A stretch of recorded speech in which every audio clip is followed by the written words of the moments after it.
अस्सलामुअलैकुम, नमस्ते, सत श्री अकाल। उम्मीद करता हूँ ठीक होंगे, खुश होंगे। मैं तारिक नियाज़ी, मेरे साथ मौजूद हैं। अस्सलाम वालेकुम, नमस्ते, सत श्री अकाल। मैं हूँ मिसाना सबा खान।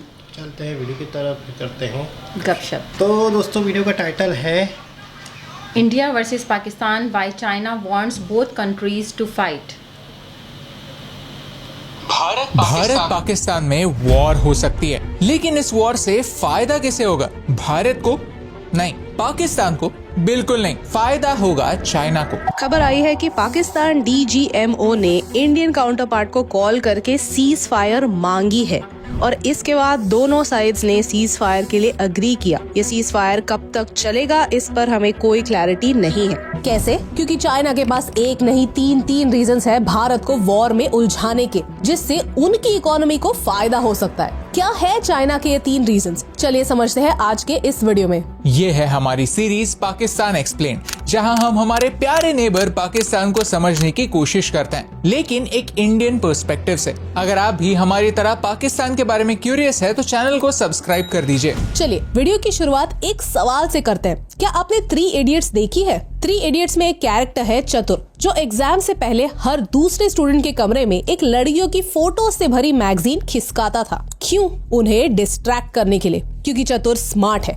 उसे पता है कि अगर उसका कंपटीशन डिस्ट्रैक्टेड होगा तो वो एग्जाम में ठीक से परफॉर्म नहीं कर पाएगा और खुद चतुर टॉप कर पाएगा। चाइना भी चतुर है। देखिए, आपने नोटिस किया होगा कि जब से पहलगाम अटैक हुआ है, हर कोई भारत को उकसा ही रहा है। हर कोई चाहता है कि हम एक्शन ले। यहाँ तक ऑपोजिशन भी, जो किसी भी मुद्दे पर सरकार को समर्थन नहीं देती, वो पहली बार सरकार को कह रही है कि कुछ तो एक्शन लो, कुछ तो करके दिखाओ। ये सारी बातें काफी अजीब और कन्वीनियंट लग रही हैं। लगता है हर कोई चाहता है कि वॉर हो और भारत इस ट्रैप में चला जाए और डिस्ट्रैक्टेड रहे। चाइना का वॉर को प्रमोट करने का पहला रीजन यही है, डिस्ट्रैक्शन। और चाइना भारत को डिस्ट्रैक्ट क्यों करना चाहता है? The reason is Donald Trump. China दुनिया का मैन्युफैक्चरिंग हब है। वहाँ लिटरली हर चीज बनती है। कपड़े, electronics, pharmaceuticals, defence equipment, mobile phones, laptop, car, steel, furniture, plastic, footwear. In fact rare earth minerals में चाइना दुनिया का वर्ल्ड लीडर है। लेकिन कुछ एरियाज है जहां चाइना अपना शेयर नहीं खोना चाहता। A few of them are electronics, cars, computers, phones, tablets, semiconductors. ये सारे कैटेगरीज चाइना के लिए इम्पोर्टेंट है। ये क्रिटिकल एरियाज में अपना लीड मेंटेन करना चाइना के लिए इम्पोर्टेंट है, क्योंकि ये प्रोडक्ट्स दुनिया भर में बिकते हैं और इनकी स्ट्रॉन्ग डिमांड है। Now can you imagine living without a smartphone now? Well, all roads to smartphones go through China. Trump के पहले प्रेसिडेंसी में उसने चाइना के साथ ट्रेड वॉर शुरू किया। तब कंपनीज को पहला धक्का लगा कि चाइना में मैन्युफैक्चरिंग करने से उनके प्रॉफिट्स पर असर होगा। फिर आया कोविड। चाइना +1 स्ट्रैटेजी के तहत कई कंपनीज अलग अलग देशों में अपना प्रोडक्शन शिफ्ट कर रहे थे। कई कंपनीज ने वियतनाम, कंबोडिया, लाओस को चुना, वहाँ फैक्ट्रीज लगाए, वहाँ से मैन्युफैक्चर और एक्सपोर्ट करने लगे ताकि लेबल पर चाइना का नाम ना दिखे। इसी ट्रेड वॉर और जियोपॉलिटिकल अनसर्टेनिटी के तहत एप्पल दूसरे देश ढूंढ रहा था टू शिफ्ट आईफोन प्रोडक्शन। तब एक ऑल्टरनेटिव भारत के रूप में आया। 2017 में एप्पल ने एक ताइवानीज कंपनी विस्ट्रन के साथ कर्नाटक में एक आईफोन असेंबली प्लांट ओपन किया। एप्पल का दूसरा पार्टनर फॉक्सकॉन आंध्र प्रदेश के Shri city special economic zone में 2015 से ही ऑपरेट कर रहा है। 2017 में उन्होंने एक और फैक्ट्री खोली। आइडिया यही था कि पहले आईफोन्स को भारत में सिर्फ असेंबल किया जाएगा और फिर भारत से एक्सपोर्ट किया जाएगा, जिससे उन पर टैरिफ्स ना लगे। फॉक्सकॉन का प्लान ये था कि धीरे धीरे डिस्प्लेस और प्रिंटेड सर्किट बोर्ड्स भारत में लोकली बनने लगेंगे ताकि उन्हें चाइना पर डिपेंडेंट ना रहना पड़े। लेकिन ये ऑप्टिमिज्म चाइना को पसंद नहीं आया। क्यों? क्योंकि अगर ये एप्पल के लिए एक सक्सेस स्टोरी बन गया तो दूसरे कंपनीज भी यही सीखेंगे, यही सोचने लगेंगे कि चलो हम भी भारत में मैन्युफैक्चरिंग स्टार्ट करते हैं, क्योंकि इससे टैरिफ्स के प्रॉब्लम्स नहीं होंगे। हमें चाइना का अल्टरनेटिव भी मिलेगा और इंडियन मार्केट तो है ही। अब आप सोचिए, 2020 के आसपास इंडिया कोई मेजर लीडर तो था नहीं। इलेक्ट्रॉनिक्स की कंपनीज भारत दौड़े चले नहीं आ रहे थे। फिर भी विस्ट्रन, जो एप्पल का एक पार्टनर है, उसके कर्नाटका प्लांट में प्रोटेस्ट हुए, दंगे हुए। वर्कर्स ने इक्विपमेंट को डैमेज किया। इसका रीजन सैलरी का पेमेंट था, लेकिन इस इंसिडेंट के कारण विस्टर्न को 430 करोड़ का नुकसान हुआ। अल्टीमेटली स्ट्राइक्स और प्रोटेस्ट के कारण विस्टर्न ने अपना बिजनेस टाटास को बेच दिया और वो एग्जिट कर गए। लेकिन एप्पल के दूसरे पार्टनर फॉक्सकॉन के फैक्ट्रीज में अभी तक ऐसा कोई इशू नहीं हुआ है। ये आर्टिकल एक बहुत अच्छी रीड है on the challenges Foxconn face to run a factory in India.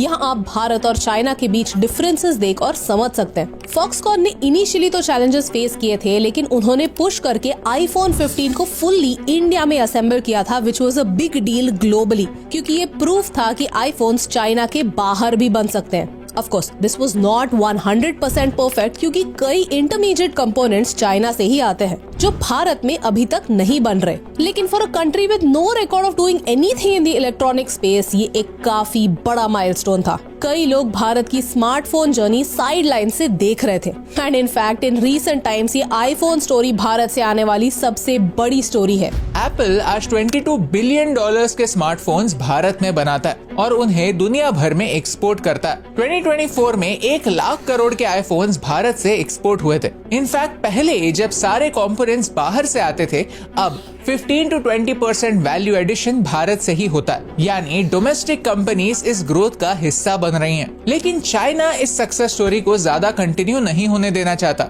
वो चाहता ही नहीं कि भारत ज्यादा वैल्यू एडिशन करे, क्योंकि इससे कंपनीज को एक रियल इंसेंटिव मिलता है टू डिच चाइना। इसीलिए कुछ महीनों से एक वियर्ड ट्रेंड ऑब्जर्व हो रहा है। चाइना कई प्रोडक्ट्स के एक्सपोर्ट्स रोक रहा है ताकि वो भारत में आ ही ना पाए और हम फाइनल आईफोन डिलीवर ना कर पाए, चाहे वो हाईटेक इक्विपमेंट हो या फिर नॉलेजेबल पर्सनल। चाइना सिर्फ आईफोन्स के केस में एक्सपोर्ट नहीं रोक रहा है, वो और कई इंडस्ट्रीज में भी बाधा डाल रहा है। These include solar panels and tunnel boring machines. In fact tunnel boring machines में कुछ समय तक भारत 100% चाइना पर निर्भर था। I don't know if you know about this, but कुछ ही महीनों पहले सैमसंग की तमिलनाडु फैक्ट्री न्यूज में थी।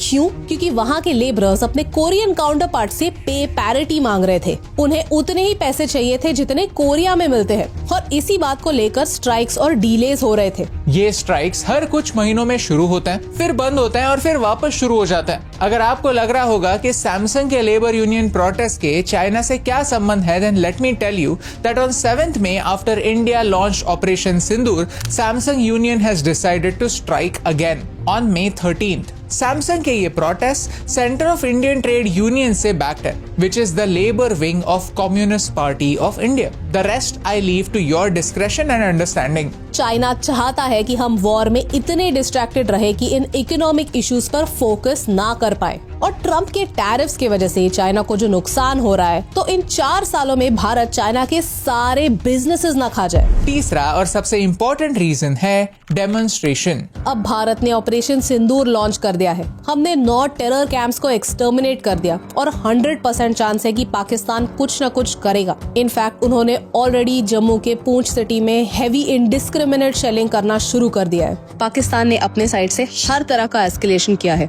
8 मई की रात को पाकिस्तान ने 26 भारतीय शहरों को टारगेट किया। पाकिस्तान ने 300 से 400 टर्किश सोंगार ड्रोन्स भारत के बॉर्डर स्टेट्स में भेजे।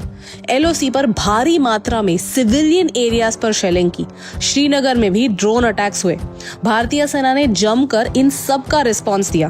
But one thing to note, while we attack terror camps, Pakistan is attacking civilian areas. Pakistan और चाइना के काफी गहरे संबंध है। चाइना ने पाकिस्तान में चाइना पाकिस्तान इकोनॉमिक कॉरिडोर के अंडर काफी इन्वेस्टमेंट किया है। कई इंफ्रास्ट्रक्चर प्रोजेक्ट्स बांधे हैं। ग्वादर में पोर्ट बांधा है। इनफैक्ट वो तो अपने इंफ्रास्ट्रक्चर का उपयोग बलूचिस्तान से मिनरल वेल्थ डिप्लीट करने में भी यूज करते, जिसे हमने इस वीडियो में एक्सप्लेन किया। लेकिन चाइना और पाकिस्तान के संबंधों का एक और पहलू है, उनका मिलिट्री रिलेशनशिप। चाइना पाकिस्तान के 80% मिलिट्री नीड्स फुलफिल करता है। पाकिस्तान ने चाइना से submarines, frigates, J-10CE jets, JF-17 jets, fighter drones, helicopters, इतनी सारी चीजें खरीदी हुई हैं। इनफैक्ट मार्च में ही चाइना ने पाकिस्तान को उसका दूसरा सबमरीन डिलीवर किया था। सोचने जैसी बात है कि यूएसए एक ग्लोबल पावर इसीलिए बन पाया क्योंकि उन्होंने वर्ल्ड वॉर 1 में पूरी दुनिया को मिलिट्री इक्विपमेंट भेजा। इनफैक्ट वर्ल्ड वॉर 2 में भी उन्होंने यही स्ट्रैटेजी अपनाई